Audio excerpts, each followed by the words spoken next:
4 মাস হয়েছে আমি এমপি হয়েছি।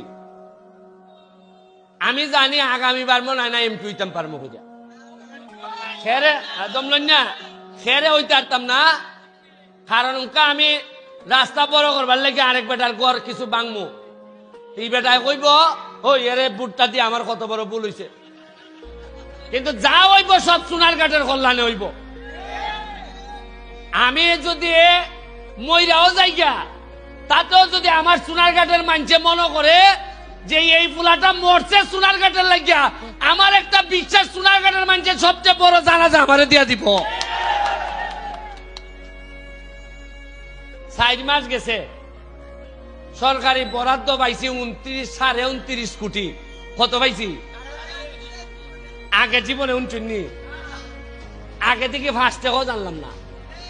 টাকা আইলো গেল, আইলো কোনাইন আর গেল কোনাইন দিয়া। এই জায়গার মধ্যে মিটিং হয়েছে অন্তত 50টা হয়েছে না? আর আওয়াজের যন্ত্রণায় মসজিদের নামাজ পর্যন্ত ফরন গেছে না। কিন্তু অত আওয়াজ হয়েছে, ক টাকা বরাদ্দ আইছে, এই আওয়াজটা থেকে উঠলাম না কোনোদিন।